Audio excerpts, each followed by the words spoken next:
Let's go to Canberra now. The Environment Minister Tanya Plibersek joins me. She's also a Sydney MP.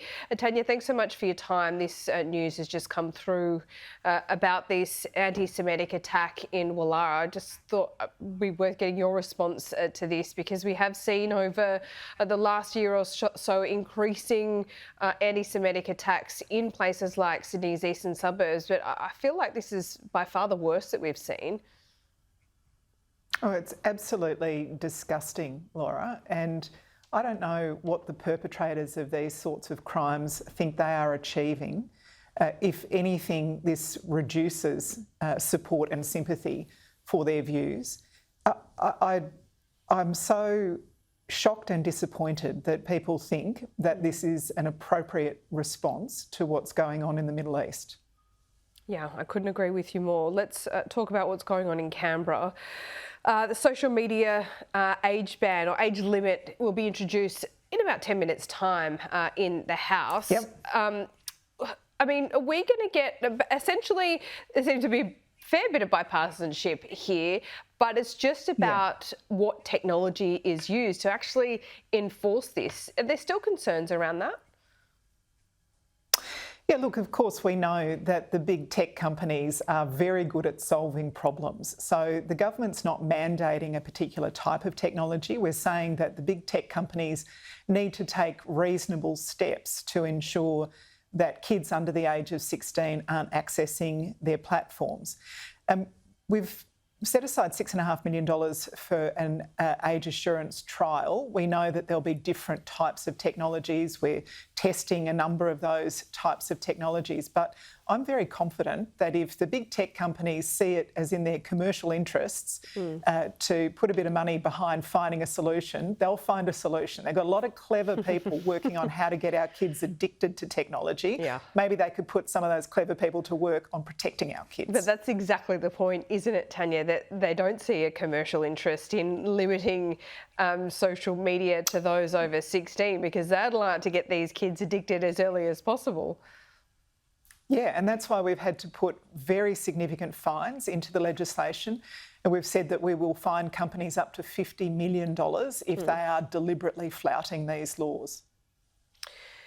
I mean, I've got children. The terrifying prospect of them being teenagers and being on social media is something that's a few years off for me. But more seriously, when I speak to many parents with kids of teenage years and just heading into high school, I mean, this could seriously change lives, couldn't it? Because the pervasive nature of social media, I mean, you just got to look at the data. It has changed the way that teenagers think about themselves, bullying. It's changed a whole range of things about what it's like to be growing up in 2024 and beyond. Well, Laura, in the worst cases, it doesn't just change lives, it ends lives. We have heard too many tragic stories of teenagers taking their own lives because of the online bullying that they've experienced. So in the worst cases, it ends lives. But even if you're thinking about less extreme examples, you've got kids developing eating disorders, social exclusion, anxiety. We've seen that youth mental health has dramatically worsened since this online world has become their predominant way of talking to each other. And what we see with the school device bans is kids talking to each other again, playing more sports at lunchtime, interacting.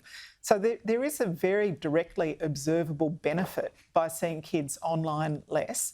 There are some benefits as well, and we need to be careful to preserve those. Like you've got great apps like the Kids Helpline app that we want to make sure kids are still able to access. There's some great educational sites, but it needs to be age appropriate, and it needs to be in a way that kids aren't just diving into social media for hours at a time and neglecting their other interests and neglecting their other relationships. And I think we can get that balance right. Yeah, I think so too. I think it's critical that we do that as well. It doesn't absolve parents like myself who, have got to lead by example when it comes to phone addiction as well. And I think that's certainly been part of the conversation. And it's really hard because your whole life is dictated by your phone these days. You can do everything through it. Yeah, and I think that's the reason it's really important that we're making the companies responsible for providing age assurance and appropriate sort of materials online, rather than trying to get parents to do it. Parents have enough on their plates. The idea that parents would now have to be policing their kids being online, that doesn't help anybody. That's just adding to family stress. Yeah. We need the big companies that are making the big profits to take some responsibility here. Yeah, they certainly do.